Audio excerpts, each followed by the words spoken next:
호르무즈 해협을 둘러싼 긴장이 여전한 가운데 트럼프 대통령은 이란과 종전 합의 가능성이 높다며 낙관론을 폈습니다. 하지만 이란은 결이 다른 반응을 보이고 있는데요. 양국의 협상 상황 도대체 어떻게 진행되고 있는 건지 김재천 서강대학교 국제대학원 교수와 함께 분석해 보겠습니다. 어서 오십시오. 안녕하세요. 네, 이번 전쟁 이란의 핵 문제 때문에 일으켰다는 게 트럼프 대통령의 주장이었는데 트럼프 대통령이 오늘 이란이 핵 포기하기로 했고 지금 있는 농축 우라늄도 미국이 다 가져오기로 했다라고 했거든요. 이거 근거 있는 자신감일까요? 일단 이란이 핵 포기를 하겠다라는 것은 핵 포기에 동의를 했다라는 것은 이란이 다시 핵 문제를 협상 테이블에 올려놓고 논의를 하기로 했다라는데 동의를 했다라고 해석하면 될 것 같습니다.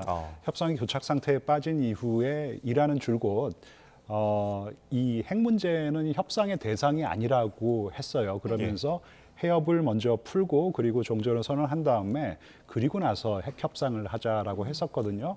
이제 그런 입장에서 조금 선회를 한 것이죠. 그래서 다시 이 핵 문제를 협상 테이블 위에 올려놓고 논의를 할 수 있다는 것이지 트럼프 대통령이 얘기하듯이 비축분을 다 내놓기로 했다 이런 것은 지금 상황에서는 조금 과장인 것 같고요. 어쨌든 간에 다시 핵 문제가 이 협상 테이블에 올랐다라는 것은 상당히 긍정적이고 그리고 이번에 지금 하겠다라는 합의는 사실 어떻게 하겠다라는 것은 아니라고 저는 생각을 합니다. 그래서 이란이 핵을 포기한다면은 미국은 이러이러한 수준의 경제적인 지원을 할 수 있다. 이 정도의 큰 합의. 그리고 이제 물론 또 호르무즈 해협 봉쇄 해제에 대한 내용이 들어가겠죠. 그래서 큰 틀의 합의이기 때문에 한 페이지짜리 합의라고 그러지 않습니까? 그래서 앞으로 더 이 추후 협상이 더 중요할 거라고 저는 생각을 합니다. 네, 그러니까 핵 협상에 대한 어떤 이란의 전향적인 태도를 조금 읽을 수 있는 트럼프 대통령의 자신감이었는데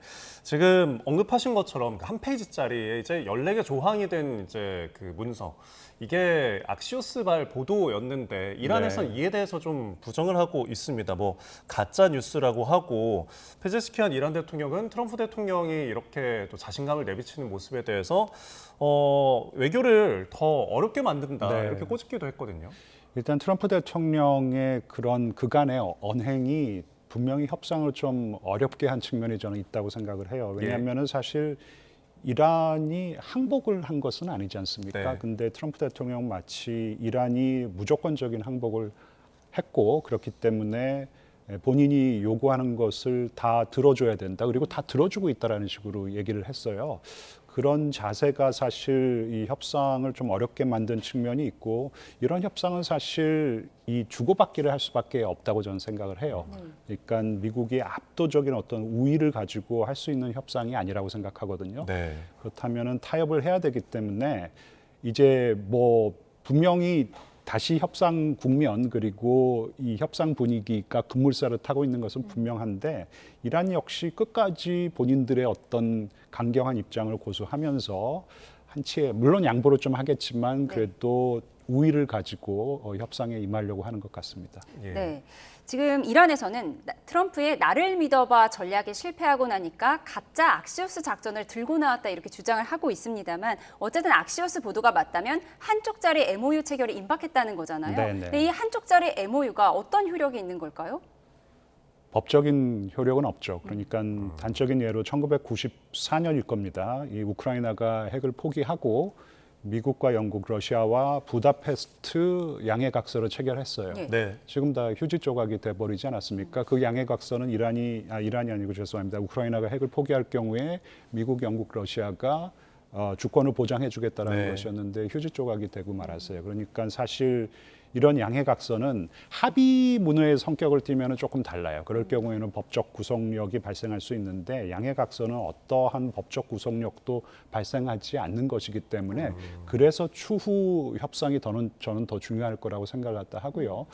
1994년에 같이 이제 미국과 북한 사이에 이 합의가 발생을 했었습니다. 그러니까 포괄적 합의라 그러는데 1994년 Agreed Framework. 이제 그 이후에 추후 협상이 잘 안 되고 결국 추후 협상이라는 것은 누가 먼저 어떠한 행동을 취할 것이고 그 행동에 대해서 어떻게 보상을 할 것이냐인데 그 논의는 굉장히 지난할 것 같아요. 그래서 사실 양해각서 이렇게 체결하고 바로 이제 후속 협의가 진행될 것이라고 저는 생각을 하고 네. 그게 저는 본 게임이고 그 본 게임이 정말 중요할 것 같습니다. 네, 일단 많은 단계가 남아 있긴 한데 아까 언급하신 것처럼 지금 이 협상 자체는 좀 주고받기가 돼야 된다라고 네, 말씀을 네, 하셨는데 그렇다면은 정말 이란이 핵을 포기를 하고 뭐 네. 중단을 하고 유예를 한다고 한다면 미국에서는 무엇을 또 줘야 되는 거잖아요. 네, 네. 어떤 걸 줄 수가 있을까요? 일단 이란 입장에서 가장 급한 것은 역봉쇄를 좀 풀어줘야겠죠. 그래서 단번에 조금 다 풀어줬으면 좋겠지만 트럼프 대통령이 역봉쇄는 천재적인 발상이었다 그랬잖아요. 네. 예. 그래서 가급적이면 미국 입장에서는 단계적으로 풀어주고 싶겠죠. 그 잘게 썰어가지고 이제 후속 협상을 할 것 같은데 일각에서는 뭐 이란에게 호르무즈 통제권을 주고 그리고 네. 이제 핵에 관해서 큰 양보를 얻어낼 수 있다 그랬는데 네. 예, 이란이 말하는 그 호르무즈 해협 통제권이라는 것이 무엇인지는 잘 모르겠지만 해협을 통과하는 모든 선박에게 통행료 명목으로 금전적인 보상을 요구하는 것은 네. 사실 그거는 미국이 줄 수 그렇죠. 없다고 생각합니다. 예. 그거는 뭐 미국 국내에서도 반발이 심할 것이고 국제사회의 공분을 사는 그런 네. 어떤 결정이기 때문에 일단 예, 경제적인 보상인데 역봉쇄부터 네. 풀고 그 후에 이제 뭐 각종 제재를 갖다 좀 풀어주는 것을 단계적으로 해줄 수가 있겠죠.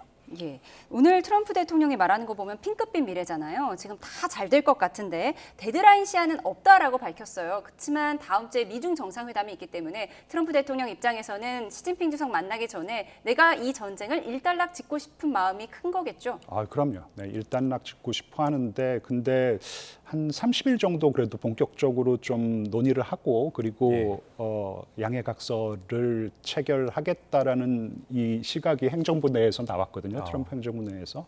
근데 지금 미중 정상회담이 당장 다음 주 목요일, 금요일 14일, 15일이지 않습니까? 네.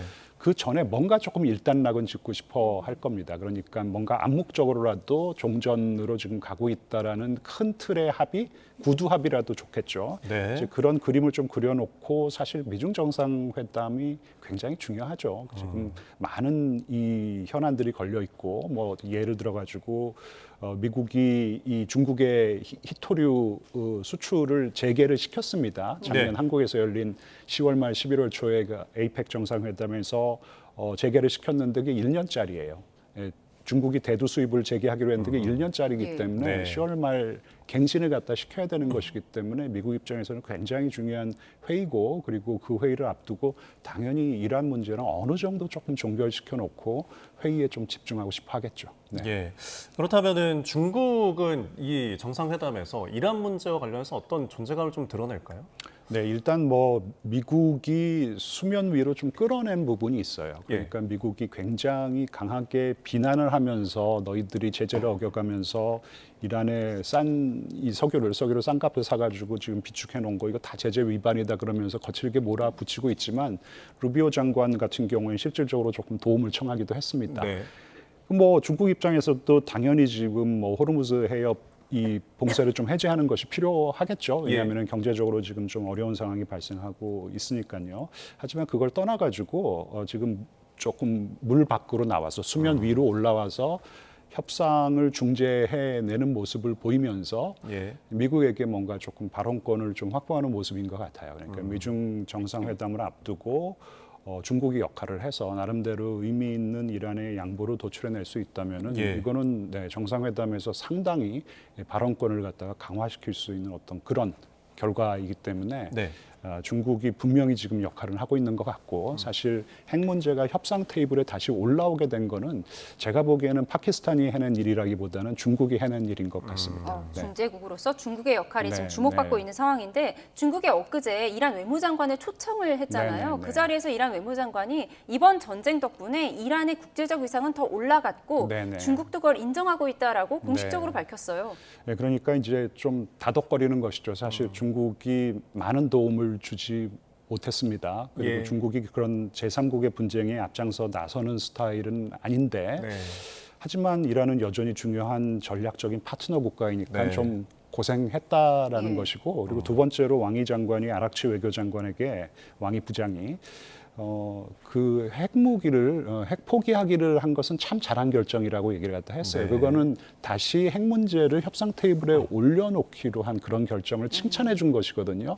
그 얘기는 뭐냐면은 상당히 중국이 그런 어떤 핵무기를 다시 협상 테이블에 올려놓지 않고는 트럼프 행정부와 다시 협상을 재개하기 어려울 것이다라는 좀 훈수를 더 준 것 같아요. 예. 그래서 어쨌든 지금 중국이 미중 정상회담을 앞두고 네. 상당한 역할을 조금 물 위에서 그러니까 네. 수면 위에서 지금 하고 있는 그런 양상이라고 보시면 될 것 같습니다. 네, 중국의 역할론에 대해서 좀 짚어봤는데 지금 이런 어떤 뭐 핑크빛 미래나 장밋빛 미래를 저희가 점치지만 한편으로는 이스라엘이 지금 또 공습을 재개를 해서 혹시 초치는 게 아닐까 하는 네. 그런 우려도 있습니다. 지금 헤즈볼라 측과 공습을 이어가고 있는데 결국은 내 갈 길을 간다라는 뜻일까요? 그렇죠. 지금 뭐 종전 협상이 다시 급물살을 타고 있는 어떤 이런 형국, 이 네. 형국을 바라보는 시각이 이스라엘은 상당히 이 트럼프 행정부와 다를 거라고 생각을 합니다.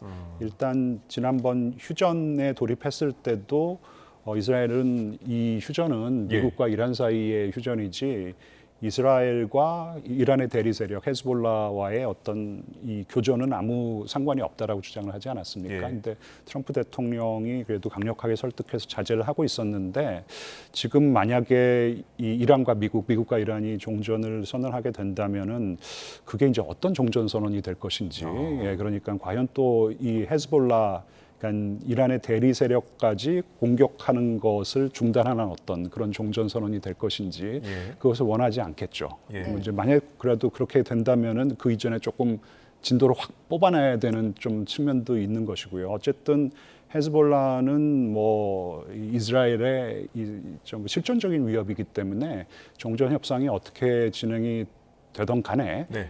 이스라엘은 다시 교전을 재개할 가능성이 높고 사실 네타냐후 총리는 한 몇 주 전에 분명히 이 전쟁을 자기는 한 1년 이상 충분히 하고 싶다라는 얘기를 했거든요. 그렇기 때문에 지금 또 다시 변수로 부각할 가능성도 있다고 생각합니다. 예, 네. 그러니까 네타냐후 총리를 이 전쟁의 빌런이라고 부르기도 했는데요. 앞으로 어떤 입장을 낼지 좀 보도록 하겠습니다. 그런가 하면 트럼프 대통령이 오늘 또 SNS에 이 전쟁 짧게 끝냈다라는 걸 강조하면서 또 excursion, 짧은 여행이다라는 걸 네. 강조했고 또 작은 소규모 충돌이었다, skirmish 이런 단어를 자꾸 네, 쓰고 네. 있거든요. 익스컬션은 뭐 소풍 그런 개념인데 소풍치고는 너무 좀 길게 갔다 온 것 같고 네. 소풍에 돈을 좀 너무 많이 쓴 것 같아요. 그러니까 그만큼 지금 국내 여론이 안 좋다라는 것이고 어떤 대통령이든 간에 1973년 이후 전쟁권한법이 통과가 된 이후에 네. 이런 어떤 교전을 전쟁이라고 규정한 대통령은 한 명도 없어요. 전쟁이라고 규정하면 당연히 전쟁권한법에 법이 적용이 되는 것이기 때문에 그래서 사실 hostility 그러니까 적대 행위라는 표현을 써도 안 됩니다. 예. 그래서 이 police action 뭐 경찰 행위라는 표현을 가장 많이 쓰죠. 네. 예, 그랬기 때문에 지금 뭐 전쟁 권한법이라는 거는 적용이 안 돼요, 사실요. 예. 지금 안 되는데 그것도 상당히 부담스럽지만 무엇보다도 국내 여론이 굉장히 좋지를 않습니다. 그러니까 이런 어떤 교전 상황이 지속되는 것이 상당히 부담스럽기 때문에 국내 예. 정치적으로 루비오 장관 역시 장대한 분노 이 작전은 끝났다라고 얘기를 했습니다. 예. 그래서 제 생각에는 어떤 좀 심각한 교전이 재개될 수 있는 그런 결정은 트럼프 대통령이 절대로 내리지 않을 것이고 예. 이제는 조금 이란에서 다른 쪽으로 시각을 돌릴 것입니다. 국내외적으로 굉장히 산적한 문제가 많기 때문에 네. 일단은 미중 정상회담 그리고 국내 정치적으로도 굉장히 중요한 지금 뭐 현안들이 많거든요. 예. 그쪽으로 점점 좀 시각을 돌려가지 않을까 생각을 합니다. 네. 그런데 지금 이제 미국 국내 상황을 좀 보면은 특히 백악관이나 어떤 그 이제 정부에서 내부에 대한 어떤 메시지나 그런 협의 같은 것들이 늘 잘 되지 않고 있다 이런 관측이 있는데 최근만 보더라도 트럼프 대통령이 뭐 승리했다, 뭐 강력한 또 폭격을 또 할 수 있다 이렇게 오락가락하는 와중에 루비오 장관은 이제 브리핑을 통해서 군사작전 종료됐다. 지금 이제 완전히 그 프로젝트 프리덤으로 넘어왔다라고 하는데 좀 그 내부에서 좀 정리가 되지 않고 있는 모습은 좀 어떻게 보시나요? 근데 이제 트럼프 대통령이 통제가 되지를 않고 예. 그리고 기본적으로 뭐 다들 뭐 루비오 장관이나 특히 JD 벤스 부통령 같은 경우에는 생각이 있는 사람들이거든요. 네. 나름대로 전쟁에 대해서 굉장히 회의적인 시각을 가지고 있었는데 트럼프 대통령이 네타냐후와 회의를 하면서 네. 다 의견을 물어보긴 봤다라는 것이에요. 근데 하지만 나는 괜찮은 것 같은데 왜들 그래? 그러니까 그 다음부터는 다 예스맨이 돼버린 것이에요. 그리고 트럼프 대통령이 하는 발언 같은 경우에는 그냥 예. 즉각적으로 본능적으로 뭔가 이렇게 내뱉는 말들이 있어요. 이런 거는 통제가 전혀 되지를 않고 네. 일종의 버릇인 것 같아요. 예. 예, 그렇기 때문에 지금 내부 조율이 되지 않는 거는 분명한 것 같고 예. 행정부 내에서도 물론 이런 결정을 내릴 때는 이너 서클이라 그러죠. 네. 자기가 신뢰하는 사람에게 상의를 하고는 하는데 네. 그 신뢰하는 사람들 중에서 레드 팀의 역할을 하는 사람이 없어요. 예. 그러니까 신뢰하는 사람들도 그들 사이에서도 뭔가 checks and balances, 견제와 균형이 네. 이루어져야 되는데 전혀 그러한 어떤 견제와 균형의 기제가 작동하지 않기 때문에 네. 트럼프 대통령이 그냥 가장 마지막에 한 말이 그냥 정책이 되어버리는 어떤 그런 상황을 저희가 지금 목도하고 있다고 보시면 될 것 같아요. 예, 알겠습니다. 트럼프 대통령이 레드팀이 없다라는 지적해 주셨는데 그렇잖아요. 트럼프 대통령 어제는 나 임기 8, 9년 남았다 이렇게 실수인 것처럼 하면서 장기 집권의 야욕을 드러내기도 했거든요. 지금 네. 의회 상황은 정확히 어떻습니까? 공화당 장악력은 여전하다라는 분석도 있어요. 네, 그러니까 예전 같지는 않은 것 같고요. 그러니까 공화당 내에서도 상당히 회의론자가 많이 좀 생겨나는 것 같은데, 하지만 지난번 대선을 치르면서 공화당은 거의 완벽에 가까운 트럼프 정당이 되어버렸어요. 네. 그리고 지금 불만이 많이 나오지만 임계점에 도달한 것 같지는 않고요. 그런 이유는 트럼프 대통령에 대한 세력이 없는 것이에요. 뭐 말씀드렸지만 J.D. 벤스, 뭐 마르코 루비오가 지금 제도적인 어떤 후계자라는 발언은 그런 어떤 예측은 많이 나오는데 아직까지 너무나 경량급이죠. 그러니까 트럼프 대통령의 품에 있기 때문에 이들이 지금 뭐 대선 주자급으로 언급이 되는 것이지 예.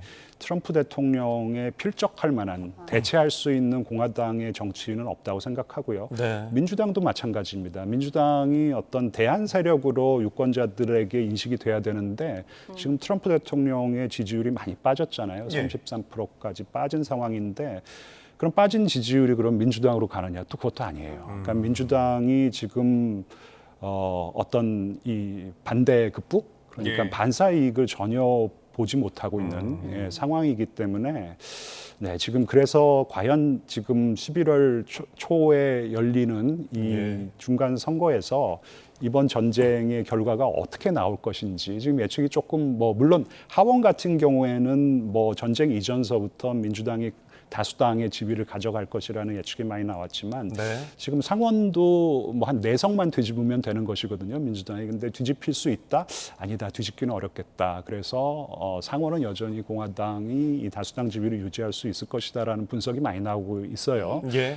그래서 아마 굉장히 중요할 것 같습니다. 중간 선거에서 만약에 상원까지 뒤집힌다 그러면은 트럼프 대통령은 저렇게 호언장담을 하지만 예. 식물 대통령으로 전락할 수밖에 없는 것이죠. 네. 알겠습니다. 미국 내 정치 지형까지 저희가 분석해봤습니다. 지금까지 김재천 서강대학교 교수와 함께했습니다. 고맙습니다. 고맙습니다. 감사합니다.